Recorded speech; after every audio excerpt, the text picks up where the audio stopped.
Harus kerja lagi lebih jauh faktor-faktor pemicu lahirnya konflik komunikasi. Yang pertama adalah komunikasi tidak sesuai dengan tingkat bahasa pendengar. Artinya kita memakai bahasa yang tidak dipahami oleh orang yang berkomunikasi dengan kita. Ini sering kali terjadi. Kalau kita ambil contoh secara umum Bapak Ibu ya. Seorang pedagang makanan lulusan SMP akan sulit dan susah memahami seorang sarjana teknik. Karena sarjana teknik ini memakai bahasa-bahasa atau istilah-istilah teknik dalam menyampaikan pesannya kepada anak lulusan SMP. Kenapa bisa terjadi? Karena istilah bahasa yang dipakai oleh seorang insinyur ini itu belum umum didengar, dipahami oleh lulusan SMP. Ini contoh saya katakan tadi. Banyak Bapak Ibu, ya, sarjana-sarjana teologi, master-master teologi, doktor-doktor teologi. Ini masih pintar.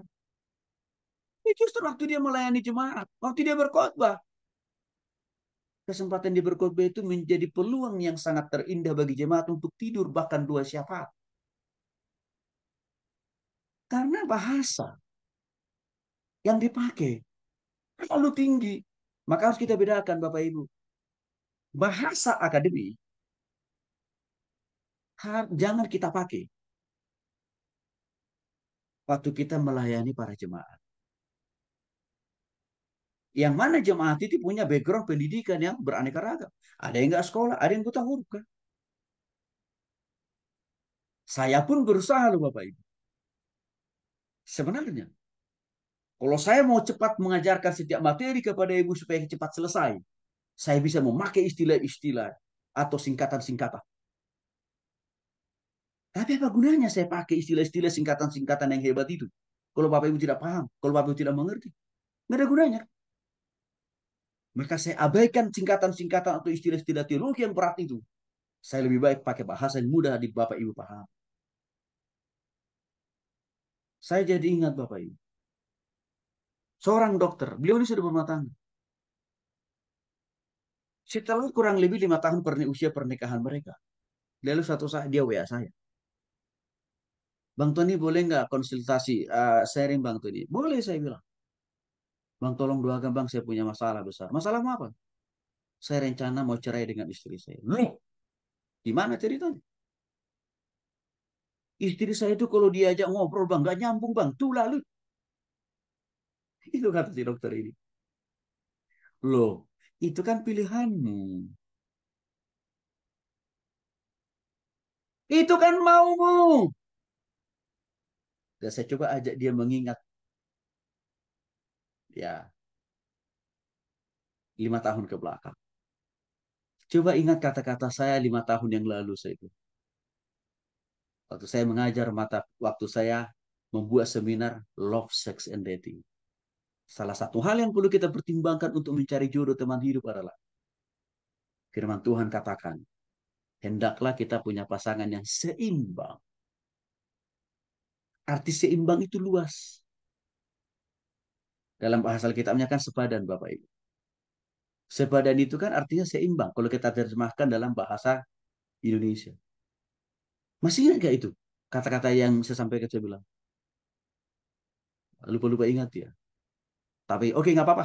Saya ulangi lagi saya bilang. Arti kata sepadan adalah seimbang. Makna sepadan atau seimbang itu salah satunya adalah aspek pendidikan.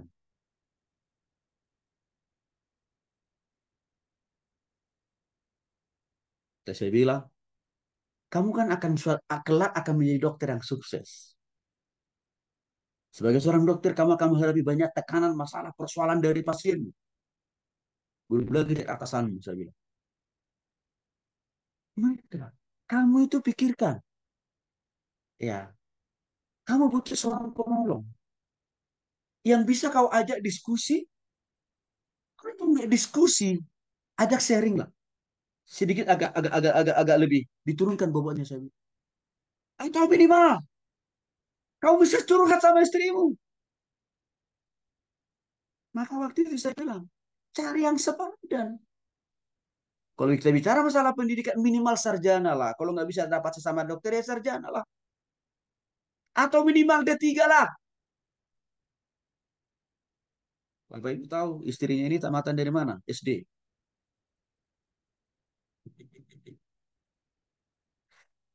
Nah, saya udah ingatkan itu lebih dari 5 tahun yang lalu kan. Kenapa kau sekarang komplain? Kenapa engkau sekarang mau memecat istrimu saja? Gak bisa. Kecuali kalau kau sudah mati. Istrimu kalau nikah. Atau istrimu sudah mati. Tapi jangan kau coba-coba bunuh dia, saya bilang. Nah, Bapak Ibu ini perlu ya. Yang masih jomblo-jomblo nih. Ya, sepadan. Cari yang sepadan. Minimal dari sudut apa pendidikan. Sebenarnya itu juga memang memiliki makna. Ya, sebenarnya dalam hal rohani sudah sama-sama dalam Kristus. Itu juga pengertian sepadan. Yang kedua, penyebab konflik komunikasi itu karena tidak mengerti tujuan pesan yang disampaikan oleh pembicara kepada pendengarnya atau kepada lawan bicaranya. Di sini seringkali juga jadi sumber masalah. Kita lihat contoh Bapak Ibu. Ada sekelompok remaja tidak tertarik tentang banyak hal, ya, khususnya menyangkut bagaimana cara merawat dan mendidik anak balita. Yang mana hal itu disampaikan oleh seorang ibu rumah tangga. Tapi sayang, ceramahnya itu sebenarnya itu dibawakan di kalangan anak remaja. Ya nggak nyambung Bapak Ibu. Kenapa? Karena merawat dan mendidik balita itu belum menjadi tujuan, boro-boro menjadi kebutuhan pokok anak remaja. Kejauhan. Ini juga bisa menjadi sumber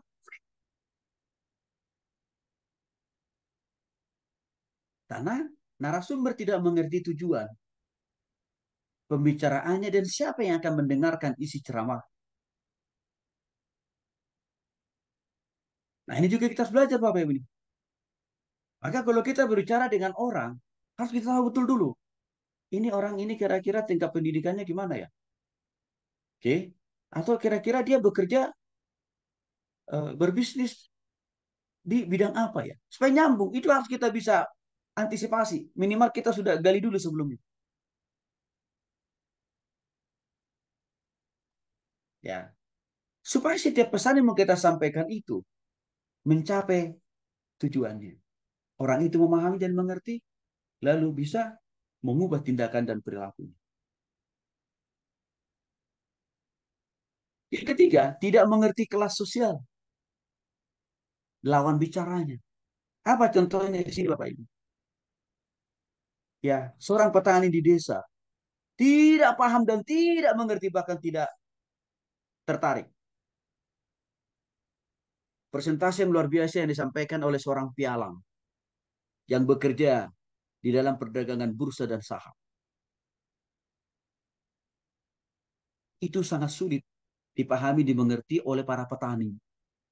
Karena kenapa? Di sawah itu tidak pernah ada diskusi tentang saham, reksadana dan lain sebagainya. Enggak ada itu.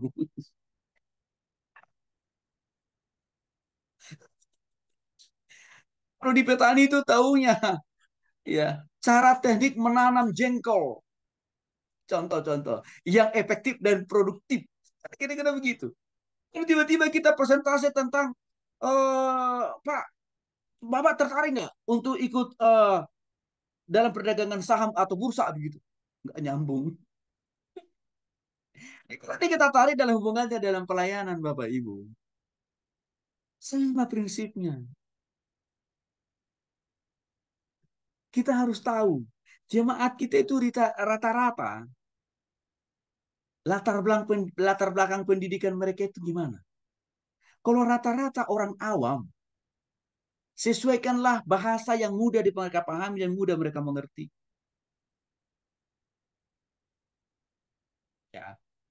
Maka kasihlah contoh-contoh konkret yang berhubungan dengan tingkat pendidikan, latar belakang, pekerjaan dan usaha mereka. Supaya masuk itu firman di hati dan pikiran mereka. Kembali, Yesus Bapak Ibu. Dia sangat paham dan mengerti latar belakang setiap pendengarnya, pendidikannya, dan bahkan juga budayanya loh, serta pekerjaannya. Maka saya sudah singgung tadi. Waktu Yesus berjumpa dengan para pedagang, dia banyak memakai istilah-istilah di dalam dunia perdagangan. Waktu dia bertemu dengan Sakeus, pemungut cukai, itu sama dengan pekerjaan profesi sebagai orang pajak kan. Di sana Yesus juga banyak berbicara tentang bagaimana mempergunakan uang dan bagaimana membayar pajak kepada negara dan memberikan apa yang menjadi haknya Tuhan. Jadi kita harus tahu kelas sosial orang yang kita layani. Kalau Bapak Ibu melayani kalangan para mahasiswa, jangan pakai contoh-contoh di bidang pertanian. Pakailah contoh-contoh yang umum dialami oleh para mahasiswa.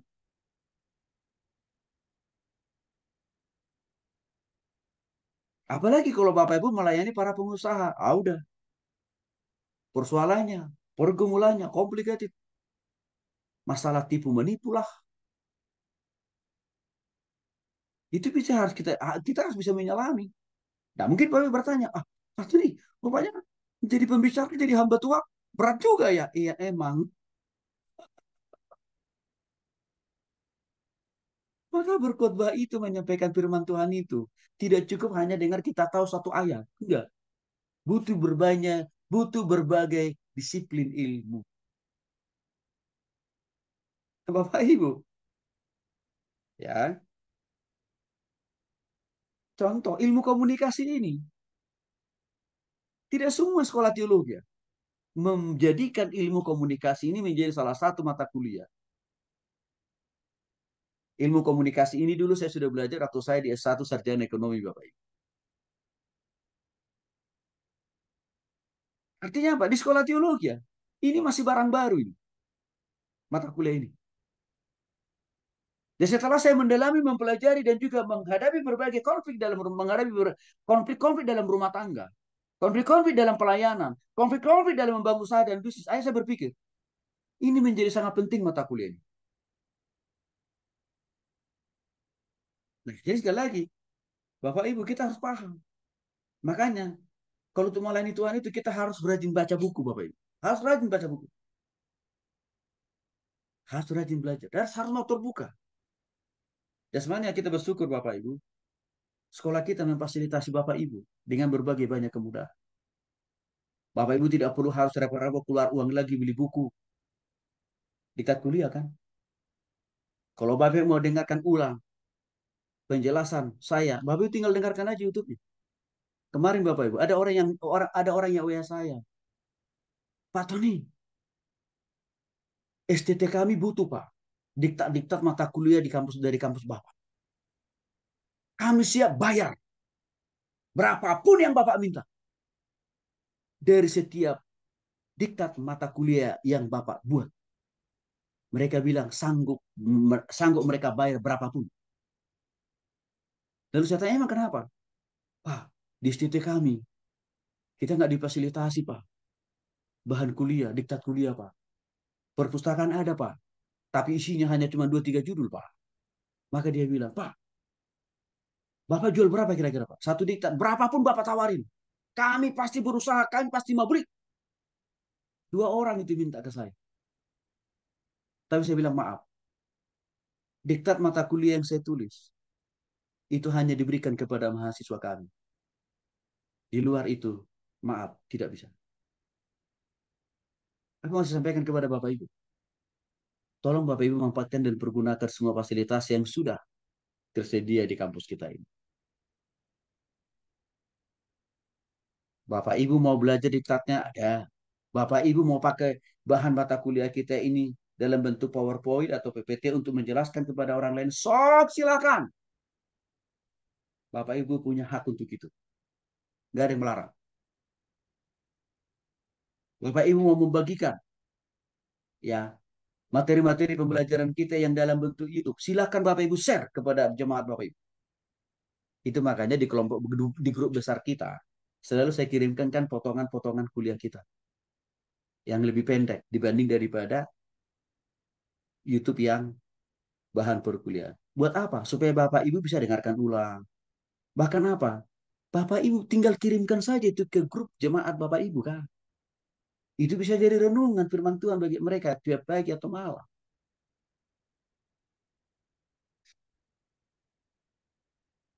Pemicu berikutnya yang menyebabkan konflik di dalam komunikasi itu Bapak Ibu. Karena tidak memahami latar belakang serta nilai-nilai yang dipegang oleh pendengarnya. Apa contoh konfliknya? Seorang ahli gizi akan sulit menembus pemahaman prinsip masyarakat yang dominan mengkonsumsi nasi. Lalu orang ini mau menawarkan supaya hari itu juga detik itu mereka meninggalkan kebiasaan mengkonsumsi nasi, tapi sudah waktunya beralih dalam mengkonsumsi gandum dan kentang. Mungkin si orang yang presentasi bisa menjelaskan, menguraikan dampak signifikan atau dampak kegunaan yang besar dari mengkonsumsi gandum dan kentang jauh lebih besar manfaatnya, faedahnya, gizinya mungkin dibanding nasi. Orang ini bisa mempresentasikan melalui survei, riset dan sebagainya. Tapi Bapak Ibu itu nggak mudah dipahami orang yang mengkonsumsi nasi. Mengapa? Karena orang yang mengkonsumsi nasi udah dari sononya, dari kakek nenek moyangnya, udah mendarah daging bagi mereka. Bahwa makanan yang utama itu sumber karbohidrat yang paling utama itu adalah nasi. Titik, nggak ada pakai koma.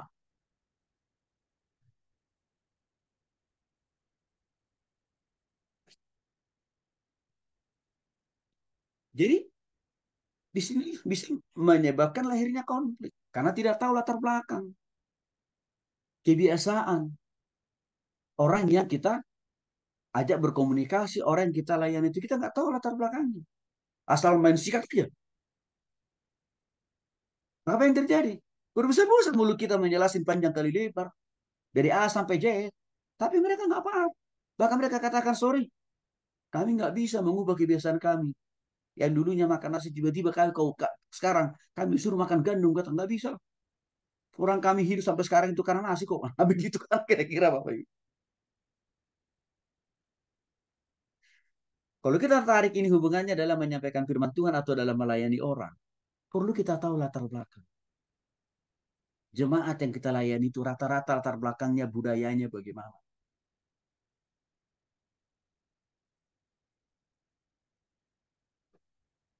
Kalau misalkan kita melayani di tengah-tengah satu gereja yang notabene gereja itu dominan atau mayoritas lah.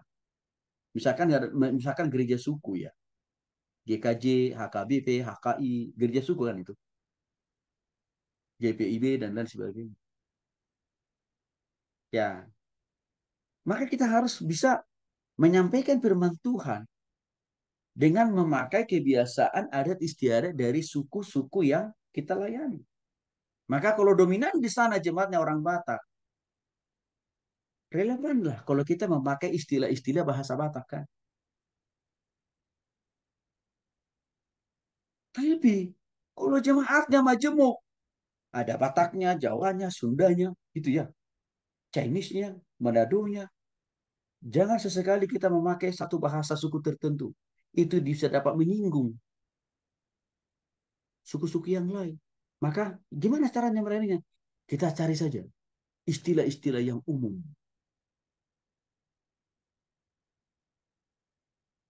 Itu kira-kira. Sumber konflik kemudian yang kemudian di mana konflik itu bisa terjadi karena komunikasi juga. Karena tidak memahami adat kebiasaan atau kultur atau budaya orang yang kita layani. Saya kasih contoh saja. Dalam budaya orang Batak, sesama menantu laki-laki dan menantu perempuan itu nggak boleh ngomong bicara langsung. Nggak boleh bicara langsung. Sesama menantu ya. Tapi tadi menantu laki-laki dan menantu yang perempuan berbeda jenis kelamin. Dalam budaya orang Batak itu nggak boleh sering ketemu. Apalagi sering ngobrol. Dalam bahasa saudara kita seberang haram. Karena kenapa? Potensi perselingkuhannya tinggi. Itu sebenarnya pesannya kuat di situ. Karena kenapa? Ada latar belakangnya. Kenapa diharamkan orang Batak sesama menantu laki-laki dan perempuan? Sama-sama menantu, tapi berbeda. Yang satu menantu laki-laki dan menantu perempuan. Karena saya tanya sama bapak saya, apa sih kita orang Batak diharamkan komunikasi langsung, ya pertemuan langsung, kerjasama langsung kira-kira begitu. Menantu laki-laki dengan perempuan. Kenapa itu diharamkan saya bilang? Bapak saya cerita. Jadi dulu ada cerita, Ton, dia bilang. Di kampung kita itu, terjadi perselingkuhan antara menantu laki-laki dengan menantu perempuan. Ah, cilaka. Sejak dari situlah. Itu sudah berlangsung ratusan tahun, Bapak Ibu. Peristiwa itu. Dalam budaya orang Batak diharamkan, dilarang. Menantu laki-laki dan menantu perempuan berkomunikasi dengan jarak yang dekat. Dilarang itu. Beda dengan Jawa. Nah, karena istri saya orang Jawa, jadi saya paham budaya Jawa dikit-dikit. Di kalangan orang Jawa, menantu laki-laki dan menantu perempuan itu nggak ada haramnya untuk berkomunikasi langsung. Nggak ada. Jadi maksudnya perbedaan budaya ini harus kita juga pahami supaya kita dapat menyampaikan setiap pesan itu dengan efektif. Ya, contoh lain, gereja-gereja suku, ya, terutama gereja-gereja suku di kalangan orang Batak yang notabene di kampung sana. Kalau ibadah hari Minggu harus pisah tempat duduk yang perempuan dan laki-laki harus pisah. Walaupun dia suami istri harus pisah. Saya tidak tahu di gereja-gereja di mana tempat Bapak Ibu. Tapi kalau di daerah perkotaan tidak ada lagi pemisahan tempat duduk laki-laki dengan perempuan. Itu bisa sama-sama. Satu keluarga bisa jadi satu tempat duduk, satu saf. Nah ini kita harus bisa pahami. Jadi jangan suatu saat misalkan Bapak Ibu diminta khotbah di sebuah daerah terpencil. Ya. Dan kebiasaan di daerah itu setiap laki-laki dan perempuan harus pisah duduknya. Tiba-tiba Bapak Ibu yang punya mindset yang terbiasa melayani di kota kan kira-kira begitu ya. Di mana tempat duduk laki-laki dan perempuan kan disatukan biasanya. Lalu Bapak Ibu memilih tempat duduk dekat dengan para ibu-ibu. Padahal kita bapak-bapak, wah itu masalah gitu. Itu jadi itu kita harus paham.